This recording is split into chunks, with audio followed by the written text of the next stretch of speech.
My name is Anya. I just graduated from high school and I'm about to start my freshman year at the University of Pennsylvania. I recently posted my college decisions reactions video, which is linked here if you want to go watch it, or if you haven't seen it already. And a lot of you requested in the comments section that I make a video about my stats and extracurriculars. And so this video is that. Okay, so for starters, just like general stats, my GPA was a 4.0. That's unweighted. My high school didn't have weighted GPA, so what was on my transcript was just 4.0, and that's what I submitted to colleges. So you can, if your high school does weighted GPA, then you can put down weighted GPA and then you select weighted, and if your high school doesn't do weighted GPA, you just put your unweighted GPA and select unweighted on the Common App. And I don't think colleges care because you don't have any control over what your high school does. And then in terms of class rank, I didn't have one because my school didn't do class ranks either, and we also didn't have valedictorians or honors or any of that type of thing, so I didn't have that to put on my application either, which again, I don't think colleges care because you don't have control over whether your school does that. Okay, so I'm just going for a walk and I was thinking, and I realized there are a few details that I forgot to mention that may be important. I am half Argentinian. I speak Spanish and English, and in terms of my high school, I went to a public high school in Berkeley, California with around 3,200 students, I think, and there were 800 students in my graduating class. So yeah. So now moving on to test scores. So for context, I took the PSAT my sophomore year. That was like the first time that the PSAT was available, and I got a 1300. And then in my junior year, which is when people normally take the PSAT again, it was canceled because of COVID, and so I never took the PSAT a second time. Then I took the SAT in the spring of my junior year, and I got a 1590. And so basically, because the PSAT in my junior year was canceled, and that's normally the score that you can use to submit to the National Merit Scholarship, I submitted my SAT score from the SAT that I took the spring of my junior year. So I submitted the 1590 SAT score to the National Merit Scholarship instead of submitting my PSAT from junior year. I also took the ACT and I got a 35. So for the sub scores, I got 35 on the reading section, 35 on the English section, 35 on the math section, and 36 on the science section. And I also took this the spring of my junior year. It actually was the same month as my SAT. Basically what happened was I was signed up for the SAT, and I was taking a bunch of practice tests and I wasn't super happy with the scores I was getting, and so but I was already signed up for an SAT in April, and I decided randomly to take a practice ACT to see because I had never done any sort of ACT prep or any practice ACTs, so I randomly took a practice ACT and I got a 35, and I was like, oh, maybe I should take the ACT instead. So I signed up for an ACT 2 weeks from then, and I spent those 2 weeks studying for the ACT. I mean, I'd been studying for the SAT basically throughout all of junior year, and I studied using the SAT Black Book and Khan Academy and a bunch of YouTube videos, and just taking practice tests and analyzing my mistakes and that kind of thing. I could actually do a whole separate video on like tips and studying for the ACT or SAT. Yeah, so basically what happened, I took the ACT practice test, and so I signed up for an ACT and took that 2 weeks later, and but I was still signed up for the SAT, so then I took the SAT right after, and I got my ACT score 2 days after taking the SAT, and then I got my SAT score 2 weeks later. So I ended up submitting both my SAT and my ACT score to all of my colleges. And both of those tests I took only one time. Those were my first time scores. Moving on to AP tests. So in my sophomore year, I took AP Chemistry, and that was the only AP class I took that year, and I got a 5. And then junior year, I took AP Biology, AP US History, and AP English Language and Composition, and I got 5s on all 3 of them. And then the next 3 scores are from tests that I took my senior year. So I didn't actually have them on my application, but I did have on my application that I was signed up for and going to take these tests. And so those were AP Macroeconomics, AP Calculus BC, and AP Physics C. And I got 5s on all 3 of those, but once again, I didn't have those scores yet when I was applying to colleges, so I didn't put them on my application.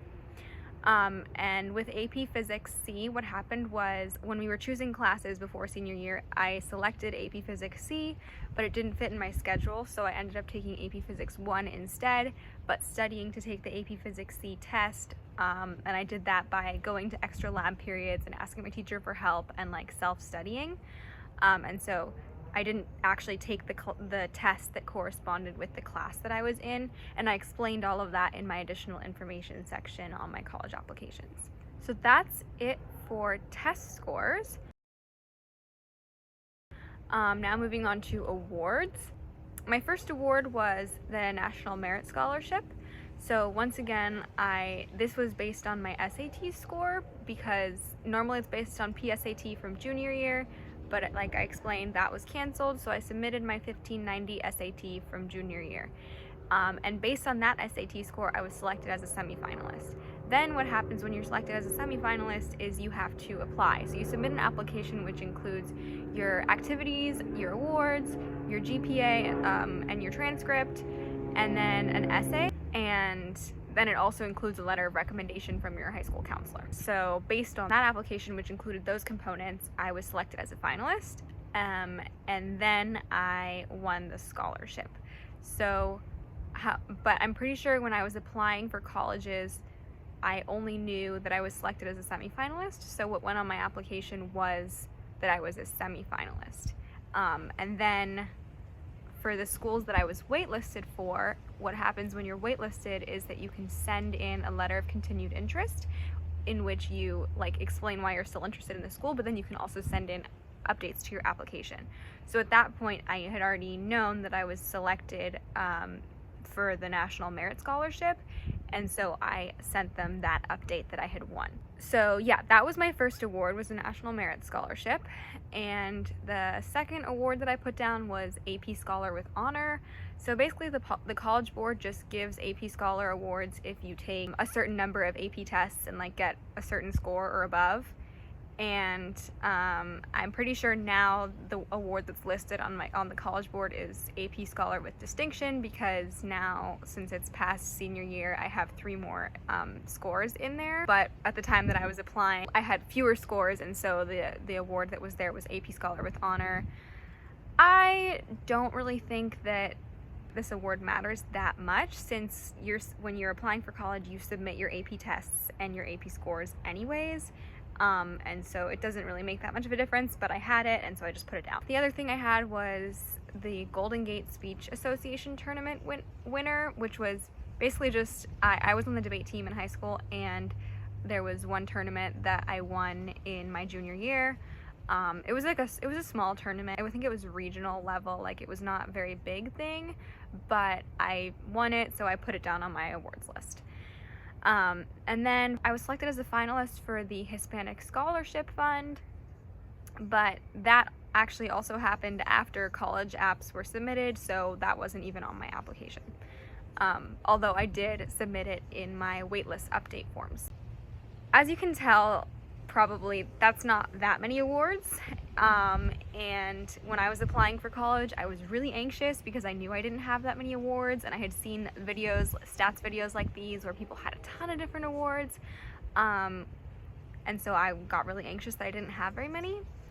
But I don't really think it's actually a very, very big deal, since like the number of awards that you can get depends kind of on your school, your situation, because that determines how many awards are available to you. I mean, like, some schools offer awards, like they offer valedictorian or honor roll, or like they do individual awards for different students, and that just like varies depending on what school you go to, or maybe the state you're in. Like, those kinds of things are also out of your control. So I don't necessarily think the number of awards that you have reflects how great of a person or student you are.